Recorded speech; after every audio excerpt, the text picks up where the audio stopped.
Do we have duplicate voting in Rhode Island? Ken Block is here to tell us, yeah. The Dan Yorke State of Mind program is brought to you in part by Lookout Rhode Island and Takeo Comfort Solutions.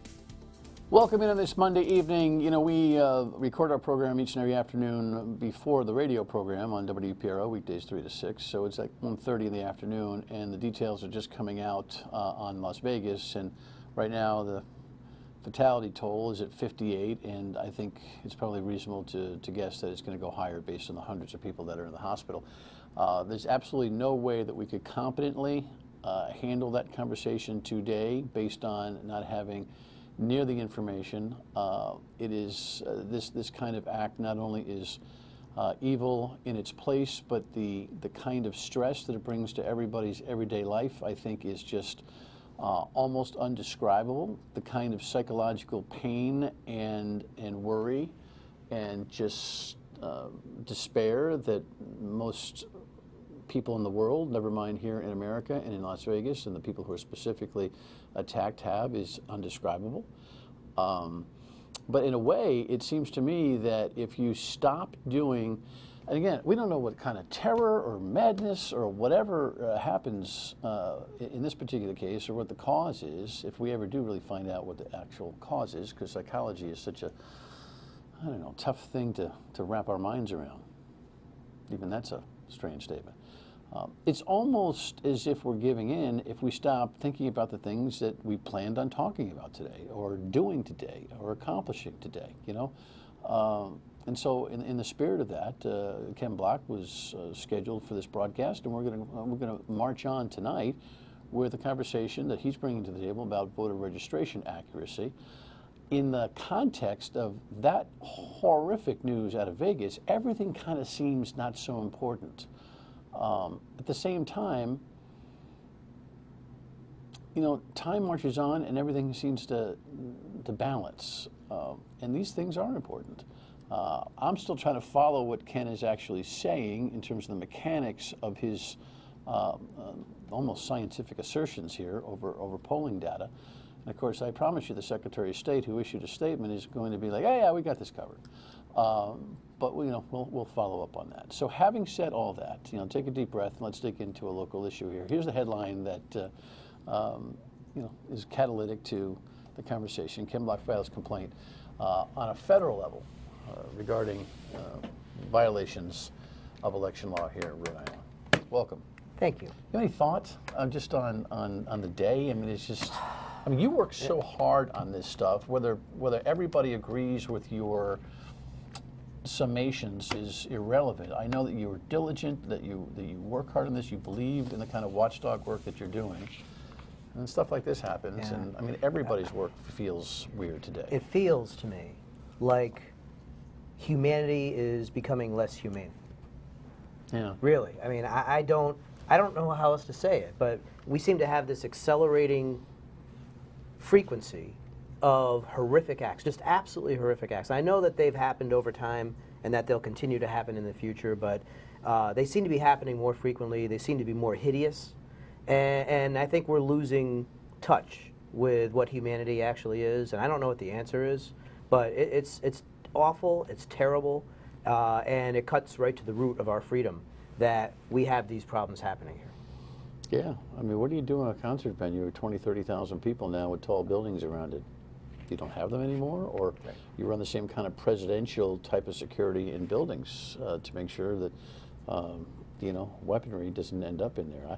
I don't know what the aftermath of this is going to be, but nothing good. Nothing good. Nothing All good. right, deep breath. The topic today is what? Be as elementary with this as you possibly can be. The headline, which it wraps up the whole thing, is that Rhode Island is violating federal election law. The way that Rhode Island conducts voter registration is in direct opposition to the requirements of federal law, which says that for individuals who register to vote, they must provide either a social security number or a driver's license. That's black and white in the law. And from 2003 until 2008, 2003 being when this federal law went into effect, Rhode Island law and Rhode Island practice was to collect this information from voters. And for some inexplicable reason, in the summer of 2008, the Board of Elections passed a new rule which said, yeah, we aren't going to collect this from people who registered to vote in person. It's a bizarre ruling. It's one that's clearly not authorized by federal law. And this helps to explain how so many Rhode Island voters are voting who don't have Social Security numbers and also don't have driver's licenses in the voter registration database. What are they, since 2008, what do you assert they have been supplying to identify themselves? It doesn't look like they've been supplying anything to identify themselves for voter registration purposes. In every town across the state? There are these voters in every town across the state. The towns were doing things by the book in terms of what Rhode Island said they should be doing. The problem is that Rhode Island's book was really different from the Fed's book. So I walk up, Lexi walks up, Kevin walks up, you walk up to the town clerk's office and say, I would like to register to vote. And they say, sure. What happens next? So in your scenario, you show up in person. If you choose to not provide a driver's license or a Social Security number, they will register you to vote. With no identification? With no identification. At all whatsoever? At all whatsoever. What happens when you go to the DMV and now the new souped up, or I don't know what's happened since 2008, all the way up until real time when you go to the DMV? Right. It's unclear to me. One of the Rhode Island regulations says that for the purposes of definition, being at the DMV is essentially being there in person. And in person is the exclusion that Rhode Island put in that said, hey, if you show up in person, we don't need your ID. By the way, it's not just we don't need your ID. But you're not doing anything at the DMV without an identification because driver's licenses are just kind of, strewn through everything that you do at that agency. If they issue you one. What if they don't? Can you still register to vote there? I don't know. What's the answer? I don't know. Okay, so that was very simple. I think everybody understands it. How did you learn this? By what? You're going to take us through some charts in the next segment and kind of explain some data and where the propensity of this is and everything else. But how did you come to learn all of this? The last time I was here, we discussed the fact that there are 143,000 voters who voted in 2016 in Rhode Island who do not have Social Security numbers and also do not have driver's license numbers in Rhode Island's voter registration database. And for the better part of 4 months, I've been picking away and poking at the Board of Elections and the Secretary of State's office, trying to get answers for how this was possible. And the reason you knew the 143,000 people didn't have Social Security numbers or driver's licenses registered is because you've been working on a project. Well, actually, I have been working on a project, but much more importantly, but you're referred to in the newspaper as a computer whiz. I mean, and you are. You're in the business of public records. You're consulting to states for public records. I mean, that is your bread and butter. Yep. Were you already working on a project studying something else and came upon this? What is it specific to Rhode Island that popped up, and how did it happen in the process of your interest? Starting in 2015, we began looking at voter registration and voter history data for many different states, looking to identify. Well, my company. Right. So my company is on behalf of? On behalf of ourselves. Okay. Starting in 2015. Not on behalf of any political or nope. There's references to your relationship with Steve Bannon. Sure. Well, let's talk about that right now. Yeah. So in 2015 and in 2016 and for the first 4 months of 2017, this effort was wholly one, sponsored by me, paid for by me, executed by my company and my employees. As we got into 2017 and we tried to expand beyond the 11 states data that we had, the data became extraordinarily expensive, and we needed funding to help buy the data from states that sometimes charge you as much as $5,000 for their voting data. So we got some money from the Government Accountability Institute to acquire that data and to continue the work that we began in 2015. This is a private nonprofit? It's a private nonprofit 501c3 organization. Affiliated with? They're theoretically not affiliated with anybody, but they have a board, and the guy who actually founded it way back when was Steve Bannon. Okay, Steve Bannon, the White House aide, who's no longer there. Right. Okay. Okay, cool. Having said that, you go through this process, and how does the Rhode Island data create a red flag? So the 143,000 is 30% of the voters who voted, and that's a stunning figure. So as we picked away trying to understand what could explain this, I asked some questions of the Board of Elections, and one of the questions was, here's a bunch of young voters who registered within the last 3 or 4 years, yet you show that they don't have driver's licenses or social security numbers in the system when federal law mandates it. How is this possible? And the answer that came back was, well, we conform to Rhode Island law. And Rhode Island law says we don't have to collect that if you register in person. And I went, oh, there it is, right? They're operating under their own rules, which are not what the federal requirements are. The federal requirements would be for federal elections. Correct. Not for local elections. So if you have an off-federal election... Every election in Rhode Island held in November has a federal component. Has some federal. It's Congress or it's Senate Correct. Or it's presidential. Correct. Okay. So I have an email from the Board of Elections where they confirm and admit that they're not collecting this information from in-person voters, and that is in direct violation of the Help America Vote When we Act. come back, we'll kind of break out some of the numbers and the Secretary of State's response to this. Stay with us.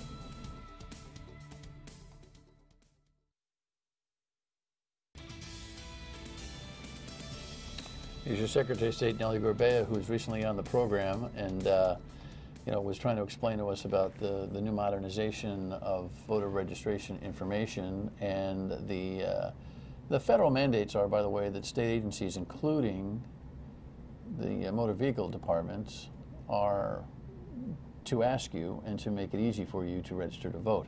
We've had philosophical questions about whether or not that's the correct thing to do or not, but that horse has kind of left the gate quite some time ago. Kim Block is here to talk about his findings. So you're telling me 143,000 people in this last election, federal election, did not have Social Security or driver's license numbers on their registrations.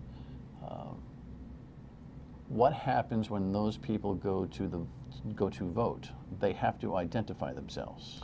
They have to identify themselves if they show up in person, but the documentation that they can supply doesn't require them to show driver's licenses or Social Security numbers. They can show very weak forms of identification like a utility bill, something easily forged, a health club membership, any number of things that really don't do a lot to confirm that you are who you say you are. Do those forms of ID, help me remember this, do they end up sending the ballot into a provisional envelope, or is that satisfactory for a general election? Okay. If you have no form of identification and want to vote, your vote goes into a provisional ballot, and that is then investigated by the Board of Elections, the local town clerk, and then the Board of Elections later. The Secretary of State responded to this complaint, and by the way, you filed this complaint with the feds, correct? Correct. The Federal Election Board that Rhode Island... Actually, the Department of Justice. Department of Justice. Why the Department of Justice? That is the only organization in the country that can compel states to adhere to federal election law. Okay, so the Secretary of State says in her response, we received the notice. She confirms what the complaint is. She says that we're looking into the information required of first-time registrants with the Help America Vote Act in 2002 that Ken referred to in the last segment. She does not dispute your assertion here. She does not. She says we've already, I think the key thing is, we've already had conversations with the Board of Elections about updating the rules and regulations, trainings, and procedures for voter registration. And then she talks about the modernization that's gone on, and that your concerns with automatic voter registration are already addressed. What she doesn't say in here, interestingly enough, is we need to change the law. Correct. If Rhode Island law is less stringent about these social let's call security... it what it is. It's not less stringent. It's violates federal election law. If they were speeding, they weren't just going 5 miles over the limit. they were going 50 miles over the limit. They did something really wrong here in the eyes of federal election law. How did that happen?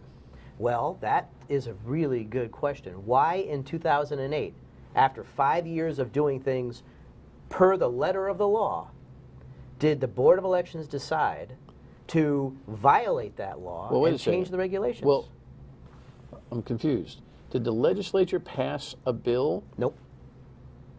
The Board of Elections promulgated a rule. What is the existing law for Rhode Island? Well, it's a mix of General Assembly passed laws and Board of Elections promulgated rules. It's actually very, very complex and very layered. So then she's actually on her game when she says we've had conversations with the BOE about updating the rules and regulations. We don't need a new law. Seems to be we should get a new law that simplifies the concept and demands that we're fully accountable with the federal law. That is what should happen, no question about it. Okay. She often kind of rolls her eyes at you. Oh, yeah. Yes. And every time she's been doing that, what's effectively been happening under her watch is we have been violating federal election law. Now, she can roll her eyes all she wants, and she can issue snide comments. In fact, she even fundraised just the other day, claiming that my filing this complaint with the Department of Justice was an attack on elections in Rhode Island. Now, I've seen a lot of chutzpah in a lot of politicians, but not once have I ever seen a politician try to raise money because they have been violating the law and someone called them on it. That's what she's effectively doing right now. It's unbelievable, and it's utterly wrong, and frankly, it's shocking because I didn't think she was that kind of politician. Those remarks are crystal clear, and we will follow up with Nellie, both the Secretary of State, both here and on the radio. Show me some of the graphics here real quick. Walk me through this as fast as you can. Okay, yeah. What is this? So this graph shows, broken out by Rhode Island, every Rhode Island city and town, what percentage of voters who registered to vote after the federal law said you got to have a driver's or a social. What percentage of voters cast votes in each city and town who didn't have that? Who leads the league there on the right-hand side? That's Central Falls, twice what the next closest community, which was Narragansett, and the average is actually about 5 to 6%. What do you deduct from that? Something bad is happening in Central Falls, and we'd better figure out what it is. Next slide. This is the same information, but instead of broken out by, instead of broken out by, which one is that? That's the city and town. Yes. Oh, okay, yeah. So this one, sorry, this one shows you the total number of voters, absolute numbers instead of percentages, who voted without this information. And look at Warwick, off the charts at the top at 14,000.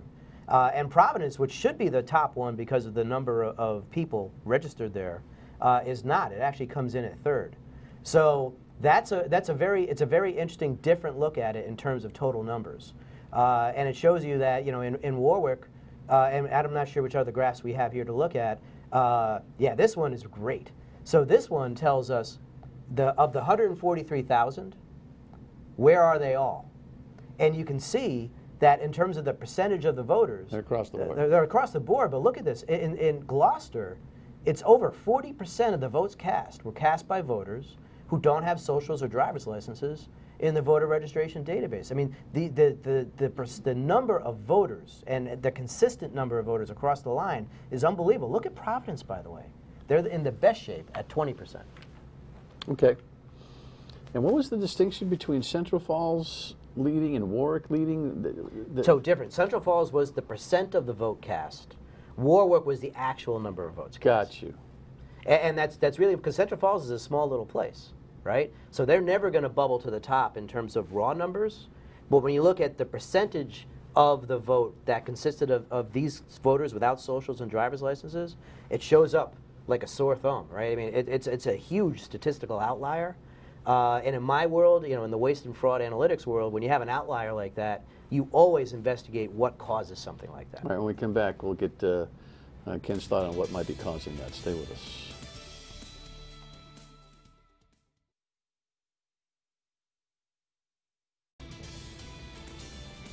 So what is your assumption? Are you making an assumption about who's taking advantage of this disparity between federal mandate and Rhode Island election law, regulation, reality?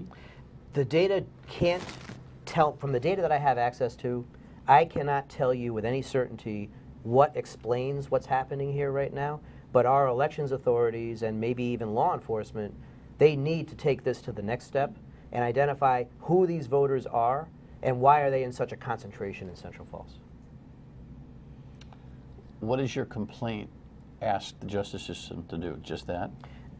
My complaint to the Justice Department had a couple of things to ask for. First one was force Rhode Island to comply with federal law, require Rhode Island to backfill the missing data, not just for the 22,000 voters who should have had this after 2003, but all 143,000 voters who we don't have this data for. There's precedent for that. The feds asked New Jersey to correct this same problem in 2006. They filed a complaint against New Jersey. New Jersey immediately capitulated, said, you're right, and by the way, we'll backfill missing data as well. What happened when they backfilled it? I don't know. Yeah, I mean, was there any like, holy cow, we found out something, or yeah, thanks, we'll just do our diligence and put the data back in? I don't have the research on that. I just know that there was a complaint and that the state of New Jersey filed a consent decree. For the people who are thinking, wow, that's really smart, thanks for doing all that work and investigating this, you might have already done enough. For the people wondering, okay, what's the smoking gun, if there is any? What is your sense? Well, a couple questions to ask. Who drove the decision-making process in 2008 to change the law? By the way, that change happened 2 months before the presidential election, and hundreds upon hundreds of new voters registered to vote without socials or driver's licenses, and then they cast ballots in the 2008 election. The timing of it is extremely suspect. And I'd like to understand who drove it and how was it possible that the Board of Elections managed to pass a law that's in violation. Don't the minutes of the Board of Elections meetings reflect? The minutes from 2008 basically said they met. They have no detail whatsoever. True. Ouch. Yeah. I'm sure that you would take some studio time with the Secretary of State together to work this thing out. I have already tried to appear with her on one show. She declined. I'm happy to come here and appear with her if she will. All righty. That's all, folks. I mean, it's fascinating. It's got to be fixed. Whether there's something nefarious or not, it's got to be fixed. The integrity of our elections rides on it, and right now we have very little integrity in our elections. All right. You running? Running away. You're running away? Is that a formal answer? It's not a formal answer. I don't know yet. All right. Final word when we come back.